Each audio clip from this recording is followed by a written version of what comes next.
Сәлем, 2 сынып математика сабағы 100-ші сабақ 2 амалмен шығарылатын есептер тақырыбы. 1-ші тапсырма. Есепті шығар. Дүкенге түске дейін 22 кітап, ал түстен кейін 14 кітап әкелінді. Осы кітаптардың 9 сатылып кетті, неше кітап қалды? Есептің қысқаша шарты. Түске дейін 22 кітап, түстен кейін 14 кітап. Сатылды 9 кітап, қалды белгісіз кітап. Шешуі. Ең алдымен дүкендегі барлық кітаптардың санын біліп аламыз. Ол үшін 22 мен 14 сандарын қосамыз. Қосынның мәні 36-ға тең болады. Осы саннан сатылып кеткен 9 кітапты азайтамыз. 36 мен 9 сандарының айырмасы 27-ге тең болады. Демек, жауабы дүкенде 27 кітап қалды. 2-ші тапсырма. Есепті шығар. Әжем құрақ көрпе тігу үшін сары және қызыл түсті қиықтарды пайдаланды. Ол 2 қатардың әрқайсысына 9 қиық және тағы 18 сары қиықтарды қолданды. Құрақ көрпе тігу үшін әжем барлығы неше қиық пайдаланды? Есептің қысқаша шарты. Қатар 2, әрқайсысы 9 қызыл қиықтан, ал сары қиық 18, барлығы белгісіз. Барлығын тауып алу үшін ең алдымен қызыл қиықтардың санын тауып аламыз. Ол үшін 2 қатардағы әрқайсысы 9 қиықты көбейтеміз. 2 жерде 9 18-ге тең болады. Ал енді қызыл қиықтар мен сары қиықтардың санын қосамыз. 18 пен 18-дің қосындысы 36-ға тең. Демек, жауабы барлығы 36 қиық пайдаланды. 3-ші есепті шығар. Қалада 2 мұражай және одан 8 есе артық кітапхана бар. Мұражайларға қарағанда кітапханалардың нешеуі артық? Есептің қысқаша шарты. Мұражай 2, кітапхана белгісіз, бірақ 8 есеге артық. Кітапханалар нешеуі артық екенін табу қажет. Шешуі. Ең алдымен кітапханалардың санын біліп аламыз. Ол үшін 2 мен 8 сандарын көбейтеміз. Көбейтіннің мәні 16-ға тең болды. Ал енді мұражайларға қарағанда кітапханалардың саны нешеуі артық екенін табу үшін кітапханалардың санынан мұражайдың санын азайтамыз. 16 мен 2-ның айырмасы 14-ке тең болады. Демек, жауабы қалада мұражайларға қарағанда кітапханалардың 14-ті артық. 4-ші есепті шығар. Анам ірімшік қосылған 18 тоқаш және сүзбе қосылған 14 тоқаш пісірді. Осы тоқаштардың ол 4 балаға теңдей бөліп берді. Әр бала неше тоқаштан алды? Есептің ең алдымен қысқаша шартын құрып алайық. Шарты. Ірімшік 18, сүзбе қосылған 14. Балалардың саны 4. Әр баладағы тоқаш саны белгісіз. Шешуі. Ең алдымен қанша тоқаш барын тауып алайық. 18 бен 14 сандарының қосындысы 32. Демек, барлық тоқаштардың саны 32-ге тең екен. Ал енді осы 32 бәлішті 4 балаға бөлеміз. 32 мен 4-тің бөлінісі 8-ге тең болады екен. Демек, жауабы әр бала 8 тоқаштан алды. 5-ші тапсырма. 20 қосу 10 көбейтілген 3 өрнегі бойынша Айман мынада есеп құрастырды. Айнорда 20 теңге, Алуада 10 теңге, ал Қуанышта қыздарда қанша ақша болса, одан 3 есеге артық ақша бар. Қуанышта қанша ақша бар? Айман есепті дұрыс құрастырды ма?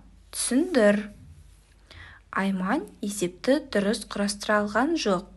Бұл жерде қыздардағы ақшадан 3 есе артық болып тұрған жоқ, тек қана Алуаның ақшасынан 3 есе артық болып тұр. Өйткені өрнектер ретімен орындалған уақытта ең алдымен көбейту амалы орындалады. Сондықтан бұл өрнек дұрыс құрастырылып тұрған жоқ.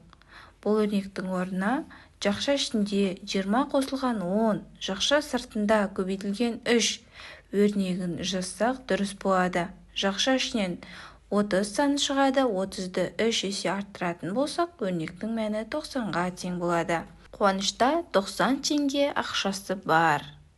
6-ші тапсырма. Теңдеулерді шеш. азайту жақша ішінде 100 бен 76-ның айырмасы тең болады 72-ге. Ең алдымен жақша ішіндегі өрнекті орындап аламыз. Азайту 24 тең 72-ге болады, ал енді осы теңдеуді орындаймыз. Азайғышты табу үшін айырманың мәнінен азайтқышты азайтамыз. 48-ге тең болды. Енді аның бастапқы мәніне 48 санын қойып, теңдеуімізді тексереміз. 48 азайту жақша ішінде 100 азайтылған 76 тең 72-ге. 72 тең 72-ге болады. Келесі теңдеуге назар аударамыз. 14 қосу В тең 62 азайту 18. Ең алдымен жақша теңдеудің оң жағын орындап аламыз. 14 қосу В тең 44-ке. Ал енді екінші қосылғышты табу үшін қосындының мәнінен бірінші қосылғышты азайтамыз.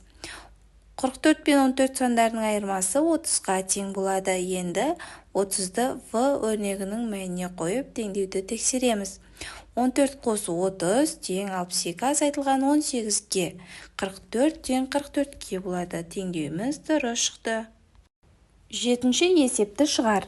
Қарындаш пен бет белгі 50 теңге тұрады. Егер бет белгі 5 теңге тұрса, онда қарындаш бет белгіге қарағанда неше есе қымбат?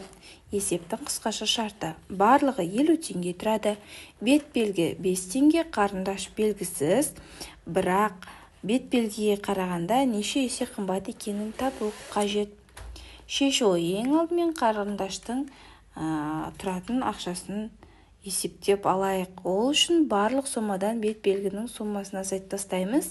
Өрнектің мәні 45-ке тең болады. Ал енді осы қарындаштардың саны бет белгінің санынан қанша есеге кем екенін, қымбат екенін табу үшін барлық қарындашқа берілген соманы бет белгінің сомасынан бөлеміз.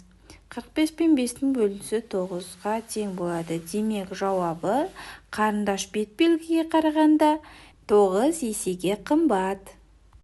8-ші тапсырма. Мысалдарды шығарып, қазақтың ақын жазушыларының қандай өлеңдер мен шығармалар жазғанын біліп ал. 4 көбейтілген қосу 35. Бұл жердегі 5-ке тең. 4 пен 5-тің қосындысы 20-ға тең. 20 мен 35-тің қосындысы 55-ке тең. Демек, Абай Құнанбайұлының «Қыз» атты өлеңі бар екен. Келесі есеп. 76 азайтылған 18 бөлінген X. Бұл жердегі X-тің мәні 2-ге тең. 18 пен 2 бөлінісінің мәні 9-ға тең. 76 мен 9 сандарының айырмасы 67-ге тең. Демек, Ыбырай Алтынсариннің «Кел балалар оқылық» атты өлеңі бар екен. Келесі есеп. 45 қосу S. Бұл жердегі S 4-ке тең. Көбейтілген 3. 4 пен 3-тің көбейтіндісі 12-ге тең. 12 мен 45 сандарының қосындысы 57-ге тең. Демек, Бердібек Соқпақбаевтың «Менің атым Қожа» атты шығармасы бар екен. Балалар, қосымша ақпаратқа назар аударыңдар. Өзге тілдің бәрін біл, өз тіліңді құрметте.